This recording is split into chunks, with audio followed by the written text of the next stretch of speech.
안녕하세요. 종일의가 없은게 정선입니다. 증여세 안 내고 자식에게 증여하는 5가지 방법 핵심 편입니다. 동일한 제목으로 제가 3년 전에도 증여세 안 내고 자식에게 증여하는 5가지 방법이라는 영상을 업로드 했었습니다. 자, 이 영상이 67만 조회를 기록을 했어요.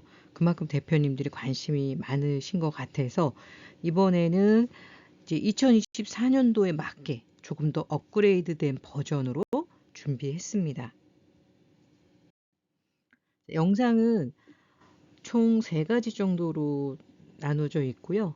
첫 번째는 우리나라 그 증여 상속세에 대해서 좀 한번 체크해 봤고요. 두 번째는 이제 오늘 영상의 핵심이죠. 증여세 안 내고 증여하는 5가지 방법입니다. 마지막으로 우리 대표님들이 이런 절세를 할 때 주의하셔야 될 부분들 준비했으니까요. 아무리 절세가 좋다고 한들 안전하지 않다면 의미가 없겠죠. 자, 오늘 그 부분 중점적으로 같이 공부하도록 하겠습니다. 세금 내다가 망할 판이다. 기업 발목 잡는 OECD 최고 수준의 한국의 상속세. 아니, 증여세 하는데 왜 상속세냐? 자, 증여를 우리가 고민을 하는 이유는 바로 우리나라 상속세가 세계적으로 최고 수준이기 때문에 그래요. 상속세가 높지 않다면 여기처럼 이제 다른 OECD 국가 38개 중에서 상속세 없는 나라가 14개입니다. 이렇다면 우리가 굳이 미리 증여를 할 필요가 없죠. 고민할 필요가 없죠. 상속이 발생하면 그때 그냥 받으면 됩니다. 세금이 없다면. 그런데 세부담이 너무 커서 이 상속세로 인해서 상속인들이 크나큰 고통을 받기 때문에 자산이 좀 크신 경우에는 뭐 연부연납을 해서 상속세를 내는데 그 연부연납하는 기간 동안에 아무것도 못합니다. 실제 많은 이 자산가 자녀들이 상속세 때문에 어려움을 겪고 있어요. 자, 왜 그러냐? 우리나라가 최고의 상속세를 자랑하는데 대표적으로 이제 상속세율 기준으로 보자면 최고 세율은 일본이 가장 높습니다. 55%, 대한민국이 50%예요. 그러나 우리 대표님들처럼 기업인들 같은 경우에는 대주주 할증, 그나마 지금 중소 중견기업까지는 대주주 할증이 없어졌죠. 이 대주주 할증까지 한다면 일본보다 더 높아요. 자, 나는 대기업이 아닌데 중소기업인데 맞습니다. 그러면 50%가 최고 세율이지만 일본이 55%라고 하지만 얘네들은 유산 취득세 방식이에요. 다시 말해서 돌아가신 분 전체 재산을 합해서 상속세율을 정하는 게 아니라 받는 사람 기준으로 한다는 겁니다. 뭐 100억이다. 이렇게 되면은 우리나라 50%입니다. 자, 자녀가 4명이 있어요. 예를 들자면 그러면 자녀가 우리는 10명이든 뭐 3명이든 1명이든 똑같이 돌아가신 분 피상속인 기준으로 상속세율을 정해요. 그런데 일본은 자, 이렇게 되면 25억, 25억, 25억, 25억 4명이라면 이렇게 받는 사람 기준으로 한다는 거예요. 받는 사람 기준으로. 자, 그래서 상속세 구간도 우리나라가 세율도 높지만 지금의 상속세 구간이요. 예전에 뭐 30년? 뭐 아무튼 그 이상 구간이 그레이드가 변동이 없는 게 또 가장 큰 문제예요. 지금 자산 가치들은 뭐 2배, 3배, 10배, 100배가 늘은 자산들이 있는데 상속세 구간은 변동이 없다는 거죠. 첫 번째 활용할 것이 바로 증여공제 활용이에요. 자, 증여공제는 10년 합산이고요. 부부인 경우에는 6억까지 10년간 6억까지 공제를 해줍니다. 성년 자녀는 5천만 원, 미성년 자녀는 2천만 원. 자, 손자녀인 경우에는 성년 5천, 미성년 2천. 자, 그 외 친족은 1천만 원까지 공제. 다시 말해서 10년 동안은 이만큼까지는 세금이 없다. 이렇게 기억을 하셔야 돼요. 그런데 내가 이 공제를 안 쓴다. 이렇게 하고 나중에 상속이 발생했을 때 한 번에 낸다. 그것처럼 텍스 플랜이 없다면 세금 안 내도 되는데 낼 수도 있고요. 적게 낼 수도 있는 걸 많이 낼 수도 있습니다. 수도 있는 게 아니라 뭐 당연히 많이 냅니다. 자, 아까 제가 우리나라 이 과세 표준 구간이 문제라고 말씀을 드렸는데 이게 벌써 수십 년이 지났는데 아직까지도 이렇게 30억 초과하면 무조건 50%라는 거죠. 자, 예전에 30억은 굉장히 컸어요. 지금은 웬만한 강남의 아파트 하나가 30억이 넘습니다. 그래서 과거에는 상속세는 그들만의 리그였어요. 극히 일부가 상속세를 냈는데 이제는 웬만하면 다 상속세 대상입니다. 첫 번째 활용할 게 증여 공제 말씀을 드렸고요. 조금 좋은 소식이 이제 결혼, 출산, 양육을 지원한다 그래서 과거에는 성년 자녀가 5천만 원만 됐는데 이제는 성년 자녀가 혼인을 하게 되면 1억 원을 추가로 공제를 해줍니다. 자, 이거는 10년 이런 거 상관이 없습니다. 자, 출산 혹은 결혼인데 두 개 동시에 각각 1억씩 해주는 거는 아니다. 네. 출산 또는 결혼에 대해서 한 번 해줍니다. 자, 구체적으로 좀 보면요. 자, 결혼을 하게 되면 최대 1억 원 공제예요. 이거는 뭐 부모님한테 받아도 되고 조부모한테 받아도 돼요. 근데 가능하다면 조부모 하나가 경제력이 좀 있으시면 조부모님한테 받는 게 좋습니다. 그 이유는 내가 부모님한테 받을 때보다 조부모님한테 받을 때는 30% 할증을 해요. 자, 왜냐하면 조부모, 부모, 자녀가 있으면 부모님한테 받을 때 공제를 다 썼다고 가정을 해서 뭐 1억을 받는다라고 하면은 10%잖아요. 10%. 그런데 조부모한테 받을 때는 10%, 그러니까 1,000만 원 낼 거를 30% 할증을 해서 1,300만 원 증여세를 냅니다. 그래서 이왕이면 공제가 남았다면 공제는 조부모님한테 받을 때 좀 쓰는 게 좋아요. 왜? 30% 증여세를 더 내야 되니까 그때 공제를 쓰면 부모님한테 공제 쓰는 것보다 더 효과적이다. 이렇게 보시면 되고요. 결혼을 하기 전후 2년입니다. 결혼하기 전 2년, 결혼 후 2년. 그런데 결혼할 줄 알고 받았는데 안 하면 어떻게 되냐? 안 하게 되면 뭐 일반 증여로 가시던가 아니면 취소가 가능하다고 합니다. 출산은 당연히 이제 출산 후 2년입니다. 출산 전이라는 건 없지요. 자, 두 번째, 자, 간접 증여 효과, 자녀에게 빌려주는 거예요. 이런 말 들어보셨을 거예요. 자녀에게 2억 원까지는 무이자로 빌려줘도 된다. 들어는 보셨는데 진짜 되는 거야? 좀 의아하실 수 있는데 근거를 보여드릴게요.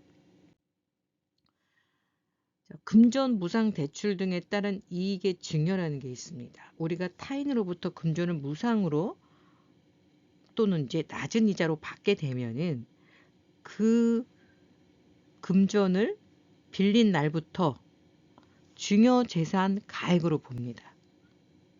증여받은 걸로 봐요. 그 이자를 무상으로 받거나 아니면 저리로 받았을 때 저 낮은 이자만큼도 그렇습니다. 그러나 대통령으로 정하는 기준금액 미만인 경우는 또 제외예요. 요 미만이 바로 이자 기준으로 1,000만 원입니다. 다시 말해서 1년에 1,000만 원 이자 범위 내에서는 과세하지 않는다는 건데, 자, 1년에 이자가 1,000만 원이려면 역으로 이제 이자율에 따라서 달라지겠죠. 자, 그런데 이때 이자는 뭐 시중 금리로 하는 게 아니라요. 법정 이자가 있습니다. 4.6%, 인정이자 4.6%. 이자 4.6%로 1,000만 원이 나오려면 원금이 2억 1,739만 원입니다. 자, 이렇게 개인 간의 거래에서는 2억 정도는 이자를 안 받아도 과세를 따로 하지는 않는다. 법인의 경우에는 21억 7천만 원까지도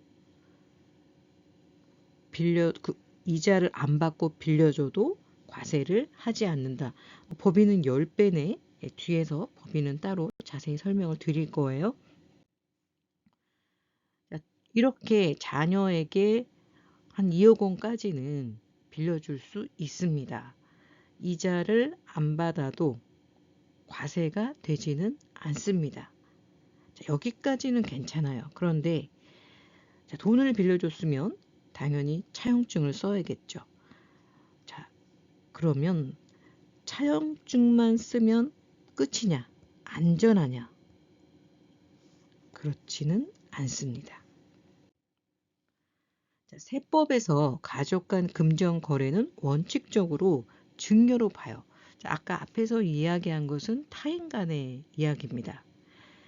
가족 간의 거래는 기본적으로 증여로 봅니다. 그러려면 증여가 아니라는 거를 본인들이 소명을 해야 돼요. 그렇기 때문에 더 꼼꼼하게 실제 빌려준 거라는 거를 명확히 해야겠죠. 그래서 자녀에게 돈을 빌려줄 때 좀 체크하셔야 될 부분들을 정리를 해봤습니다. 일단은 차용증을 작성하시고 이 차용증이 그 당시에 썼던 거라는 거를 확정 지을 수 있는 공증이나 확정 일자를 해 놓으시는 게 좋겠죠. 자, 두 번째는 2억 미만이라 하더라도 최소한의 이자 등의 금융 거래를 하시는 게 좋습니다. 세 번째는 차입 기간. 너무 길어. 막 20년, 30년. 그러면 과연 이게 이런 차용증이 정말 받으려고 한 것이냐라는 의심을 살 수 있겠죠. 그래서 차입 기간을 뭐 3년이든 5년이든 또 그때 가서 또 3년 후에 5년 후에 갱신할 수 있으니까요. 그렇게 좀 하시는 게 좋을 것 같고요. 제일 중요한 거는 차입금 이자 및 원금 상환 플랜이 중요합니다. 아까 뭐라 그랬죠? 우리가 진짜 이게 빌려준 겁니다라는 것은 우리가 증명을 해야 돼요. 그러려면 상환 플랜이 필요하겠죠. 자녀가 전혀 직업도 없고 뭐 미성년자고 이런 경우에는 상환이 어렵겠죠. 이것은 빌려줬다고 보기가 어렵습니다. 자, 다섯 번째, 자금 조달 계획서에 차입으로 신고를 하실 경우에는 특히 원금 상환에 대한 사후 관리가 필요합니다. 아까 기본적으로 중요로 본다 그랬죠. 이 대원칙을 잊으시면 안 돼요. 세 번째, 자녀법인을 활용한 자금의 대여입니다. 자녀법인. 여기 자녀법인이 있습니다. 제가 특정 법인은 30% 이상 지분을 가져야 되니까 그냥 자녀법인이라고 할게요. 자녀법인이 있고 이 자녀가 자녀 1이 60%, 자녀 2가 뭐 40%를 갖고 있다고 가정을 할게요. 자, 이럴 경우에 부모님이나 특수관계인이 이 자녀법인에 증여를 해줄 수가 있겠죠. 자, 그렇다면 이 증여는 자녀들이 간접적으로 이 법인의 주주인 자녀가 간접적으로 이익을 봅니다. 그렇게 되면 증여세가 부과가 돼요. 그러면 왜 자녀법인을 활용하라는 거냐? 자녀법인에 대해서 이익을 줬을 때 앞에서 이제 증여라고 했죠. 그런데 뭐 이렇게 이익을 주게 되면 그 특정 법인의 지배주주 등의 주식 보유 비율을 곱하여 계산한 금액을 그 특정 법인의 지배주주 등이 증여받은 것으로 본대요.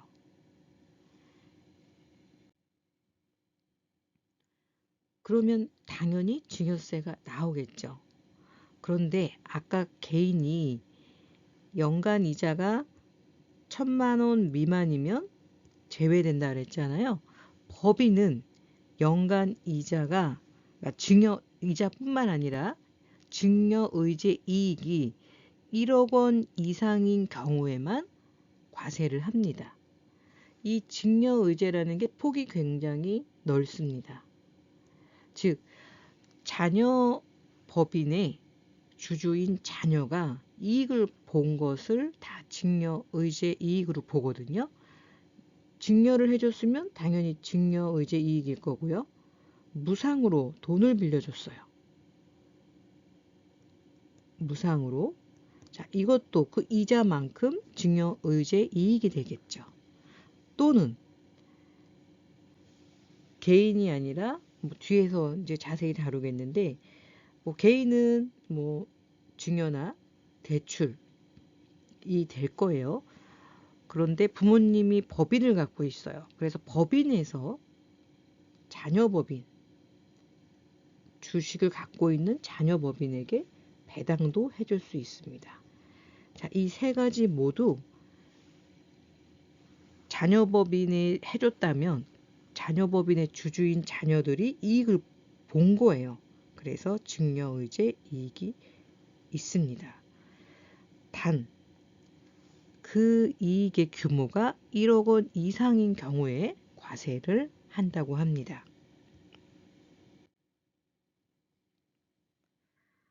자, 이런 법률이 있다 보니 법인으로부터 금전을 무상으로 이렇게 대출을 받은 경우 법인세법에 따라서 가중평균 차입 이자율을 원칙적으로 적용을 해야 돼요. 법인은 그러니까 우리 회사의 평균 대출 그러니까 대출 이자 평균으로 하든지 이자를 아니면 인정이자인 4.6%를 적용하게 됩니다. 자, 법인에게 무상 대출하거나 저리로 대출하는 경우에 1년간 각 주주가 얻는 이익이 1억 이상이 돼야 증여의제를 적용할 수 있다 그랬어요. 자, 이것을 4.6% 이자로 원금을 환산하면 대략 21억 정도입니다. 뭐 주주가 3명이다. 그러면 똑같은 지분을 갖고 있다. 그러면 65억까지도 무상 대출이 가능할 수 있다. 25억이 넘어야 증여세 과세 대상이 되기 때문이죠. 주주가 3명이라면. 자, 이렇게 자녀법인을 활용한 자금 대여가 가능합니다. 실제로 부동산 자산가들이 많이 했던 방법이에요. 자녀법인 설립해서 자녀법인에 자금 대여해주고 자녀들 법인에서 투자할 수 있게 해준 거죠. 만약에 대표님이 여기 65억이라 그렇게 자녀가 3명이고 이 65억짜리 건물을 샀어요. 그래서 얘가 뭐 100억이 됐어요. 그러면 상속세가 이만큼 더 늘어나는 거예요. 그런데 이 65억을 빌려줬어. 빌려주고 이 돈으로 자녀들이 부동산을 구입했어요. 그리고 걔가 100억이 됐어. 이것은 자녀의 자산이 되는 거죠. 물론 법인도 마찬가지입니다. 개인과 마찬가지로 이 대여금에 대한 상환 플랜이 있어야 돼요. 자, 이게 전혀 없이 빌린다? 이거는 여러 가지 단계를 거쳤다 하더라도 법인을 통해서 줬다 하더라도 자녀에게 직접 준 걸로 볼 수도 있다는 겁니다. 자, 네 번째는 자녀 법인을 활용해서 배당을 해주는 거예요. 아까 세 번째는 자금 대여니까 부모님이 개인이어도 상관이 없어요. 그런데 배당을 해주려면은 부모님이 법인을 소유하고 있어야 되고, 자, 부모님 법인. 자, 이 부모님 법인의 주식을 자녀 법인이 갖고 있어야 돼요. 자, 여기 주주가 뭐 회장님 80%, 그리고 자법이 20%, 이런 식으로 자녀 법인이 갖고 있어야 자녀 법인에 배당을 할 수 있겠죠. 만약에 20%라고 한다면 자녀 법인에서 배당을 받을 때, 자, 아버지 법인에서 2억을 배당하려고 해요. 지금 2억을 배당하려고 하는데 2억이라면 80% 갖고 있는 아버지가 1억 6천, 그리고 자녀 법인이 4천만 원을 받아야 돼요. 자, 요렇게 첫 번째 요렇게 배당을 한다면 자녀 법인은 배당 수익이 생겼죠. 그런데 이 배당 수익 중에서 20% 이상 지분을 갖고 있는 이 회사는 80%는 입금 불산입, 이익으로 안 본다는 거예요. 그러면 20%에 대해서만 세금을 냅니다. 법인세만 내요. 그러면 아까 4천이니까 이 4천에 대한 20%, 800만 원만 법인의 수익이 잡힌다는 거예요. 800이면 10%, 법인세 10% 구간이겠죠? 그러면 80만 원. 자, 이렇게 아버지 회사의 지분을 20%만 갖고 있어도 배당에 대해서는 배당금의 20%에 대해서만 법인세를 낸다. 이렇게 정리하시면 되고요. 아버지가 나 1억 6천 필요 없어. 자꾸 뭐 자산 늘면 세금만 느는데 내가 이거 안 받겠어. 라고 포기를 하십니다. 자, 법인에선 2억을 배당하려고 하는데 대주주인 회장님이 안 받겠어. 그러면 자녀 법인이 2억을 다 받겠죠. 그럼 여기에서 나는 원래 4천, 이 자녀 법인은 원래 4천만 원만 받아야 되는데 초과로 더 받았죠. 자, 이게 초과 배당이죠. 차등 배당이라고도 하죠. 얼마를 더 받았냐? 이 아버지가 받아야 될 1억 6천을 더 받은 거예요. 자, 그러면 이게 자녀 법인이 아니라 자녀였으면 이 초과 1억 6천에 대해서 배당소득세도 내고 증여세도 내야 돼요. 그런데 자녀 법인에서는, 자, 일단 법인 입장에서 보면 아까처럼 4천이 아니라 이제 2억이 들어왔어요. 배당이. 그럼 법인 입장에서는 2억이 들어왔지만 80%는 입금 불산입이니까 20%, 4천만 원만 입금으로 잡습니다. 그럼 4천이면 역시 또 1억 미만이니까 10%. 지금은 이제 9%죠. 지방세까지 하면 9.9%. 10%라고 잡고 400만 원의 법인세를 내요. 자, 그럼 자녀를 볼게요. 자, 자녀가 5대5로 갖고 있다고 하겠습니다. 그러면 한 명당 얼마의 이익을 받냐면 전체가 1억 6천이니까 8천만 원씩 이익이 생긴 거예요. 그렇죠? 이 법인의 주주니까 간접적으로 그만큼 이익이 생겼어요. 자, 이렇게 되면 증여의제 이슈가 있는 거죠. 그런데 앞에서 뭐라 그랬죠? 그 이익이 연간 1억 이하인 경우에는 과세하지 않습니다. 그러면 법인세는 조금 늘었지만 자녀들은 1년간, 물론 합산이에요. 아까 이제 대여든 배당이든 연간 이익이 1억 원 이상인 경우에는 과세 대상입니다. 자, 이렇게 배당만 받았다. 내가 받을 배당에다가 8천을 더 받았다. 그걸 하더라도 과세 대상은 아니라는 거예요.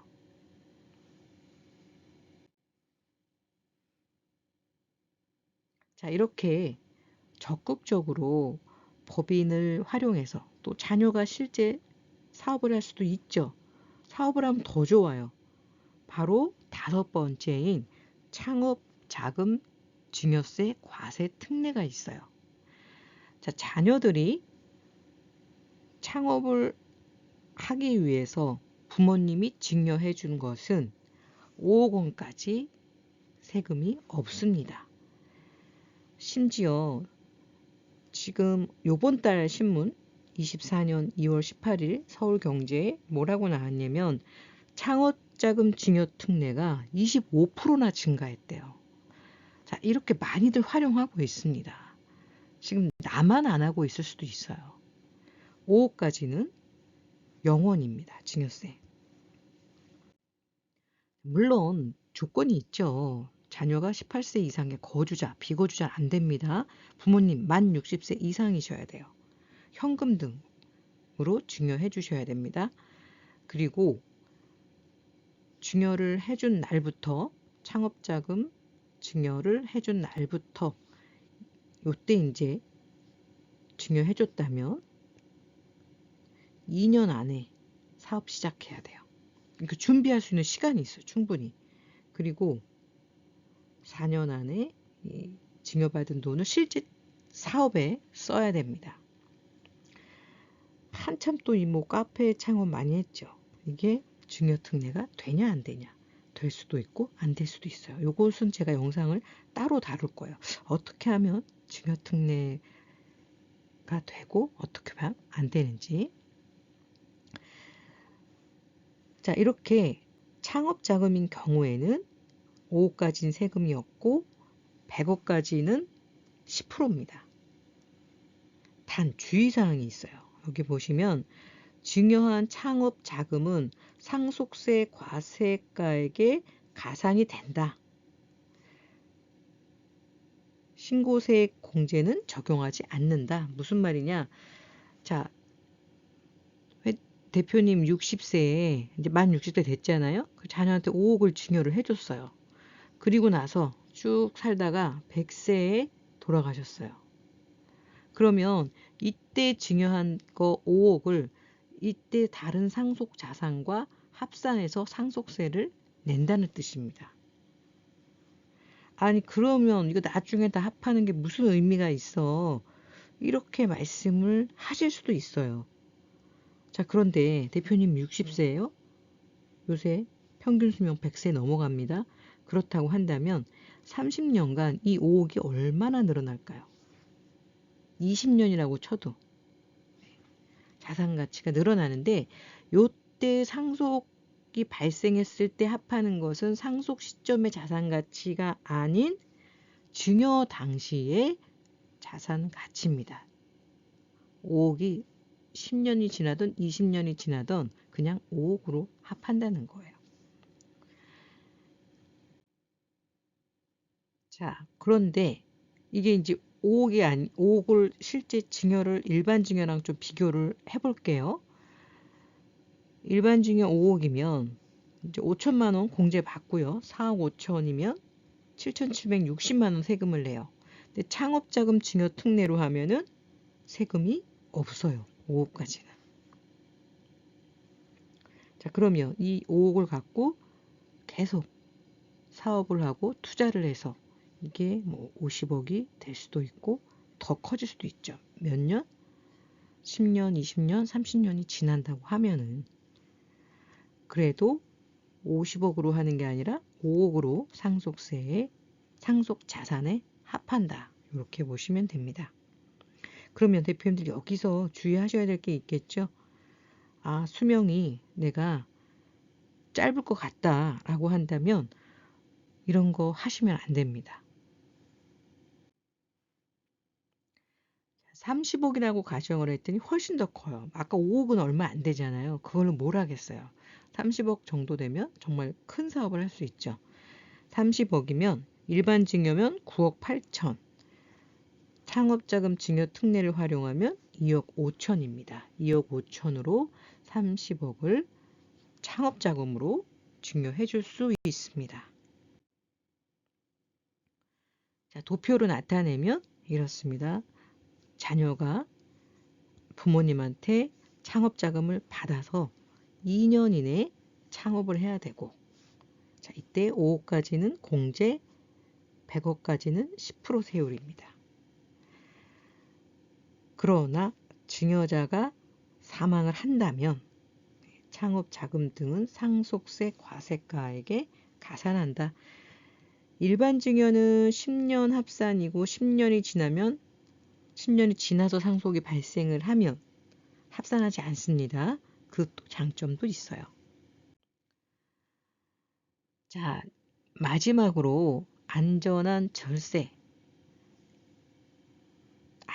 절세를 하려면 어떤 부분을 주의해야 될까? 대부분 대표님들이 이런 사전 증여 플랜을 짤 때 혼자 하진 않으세요. 세무사님의 도움을 받거나 또 저희처럼 오너 CEO 절세 컨설팅을 받으실 거예요. 그럴 때 어떤 부분을 주의해야 되는지 체크해 드리도록 하겠습니다. 체크 전에 요점 정리 한번 할까요? 자, 첫 번째 아까 뭐라 그랬죠? 증여공제 최대한 이용해야 된다. 10년 합산이니까. 자, 두 번째 대여 적극적으로 활용하되 상환 플랜을 잘 짜야 된다. 세 번째 자녀법인을 활용하는데 이때 대여를 활용해라. 개인의 10배다. 자, 네 번째 자녀법인을 활용을 하는데 배당을 활용해라. 이때는 부모님이 법인이 있어야 됩니다. 대여는 법인이 없어도 됩니다. 개인도 대여는 해줄 수 있으니까요. 다섯 번째는 창업에 대한 증여를 활용해라. 이렇게 5개였습니다. 안전한 절세를 위한 체크리스트입니다. 대부분 이런 증여 절세 플랜을 세울 때 혼자 하시지는 않죠. 어딘가에 의뢰를 하실 텐데, 자, 의뢰하실 때 대표님들이 체크하셔야 될 부분, 첫 번째, 다양한 세무 전문가 팀이 최적의 절세 전략을 제공합니까? 혼자서 하기에는 이게 어려운 일이에요.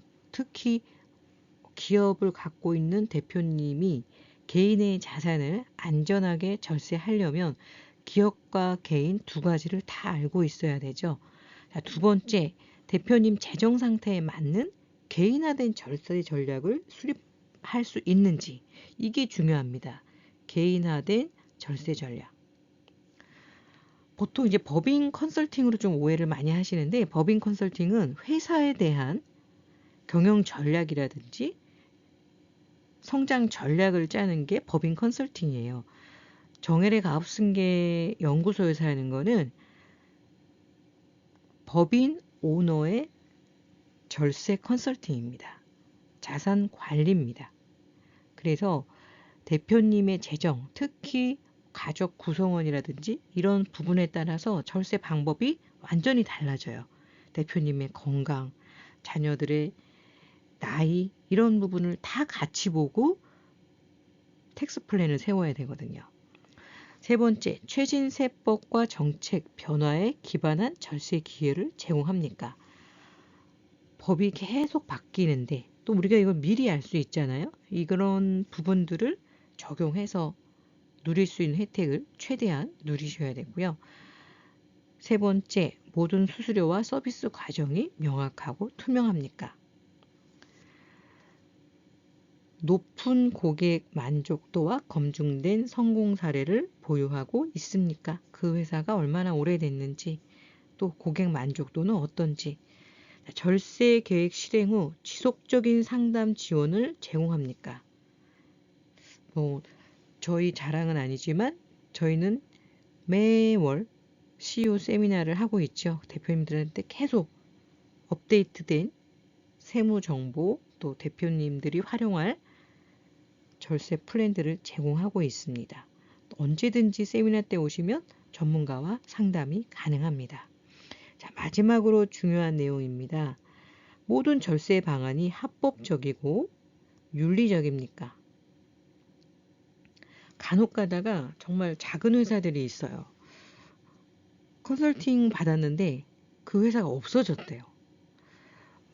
개인이 하는 그런 곳들이 얼마든지 없어질 수 있죠. 우리가 기업이 10개가 생기면 5년 안에 생존율이 20%밖에 안 되니까요. 자, 대표님들 이런 부분 주의하셔서 대표님의 소중한 자산을 지키시기를 바랍니다. 정헬기업연구소, 정헬의 가업승계연구소는요, 팀으로 움직입니다. 컨설턴트, 전체 프로젝트 매니저가 있고요. 또 전문 자격사, 그리고 지원실, 연구원들이 있습니다. 제가 해보니까 이게 혼자서 할 수 있는 일이 아닙니다. 그리고 세무사님의 관점, 또 회계사님의 관점, 또 변호사님의 관점이 서로 충돌될 경우도 많아요. 이거를 적절하게 조율하는 게 프로젝트 매니저입니다. 자, 저희 연구원들은 이렇게 대표님의 소중한 자산을 지켜드리기 위한 절세 플랜을 세울 때 이런 전문가들의 각각의 위치에서 대표님을 도울 수 있게 컨설팅을 제공하고 있습니다. 자, 내일로 다가왔네요. 저희 CEO를 위한 절세 전략 세미나. 제가 유튜브에서는 잘 말씀 안 드리는 게 저희가 한 15분 정도만 모시기 때문에 너무 많은 분들이 신청을 하게 되면 받을 수가 없어서 유튜브에서는 저희가 따로 홍보를 하지 않았습니다. 그런데 요번에는 온라인도 함께 해요. 예, 오프라인은 뭐 당연히 하고요. 그래서 오프라인과 온라인을 함께 하기 때문에 많은 대표님들이 세미나를 들을 수 있으십니다. 오프라인 세미나는 저희가 많이 받을 수가 없어서 신청하신 분들 중에 한 15분 정도 오프라인으로 참석이 가능할 것 같아요. 혹시 15분 이내에 들지 않으신다면 또 온라인으로도 들을 수 있으니까 이번 세미나 3월 결산 전에 대표님들이 꼭 알고 있어야 될 내용들 위주로 준비했습니다.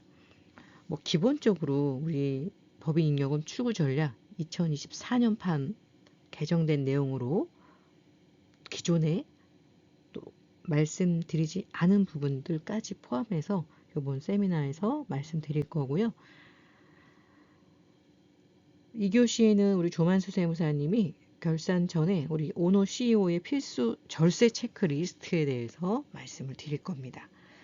3교시는 현명한 대표님은 2024년 3월부터 준비를 시작한다고 합니다. 어떤 부분을 준비해야 우리 1년 사업 잘 할 수 있을지 서진우 수석 연구원이 준비했습니다. 세미나 신청은요, 영상 하단에 세미나 신청 링크를 클릭해 주시기 바랍니다. 자, 오늘 영상 도움이 되셨다면 구독, 좋아요, 알림 설정 부탁드리겠습니다. 감사합니다.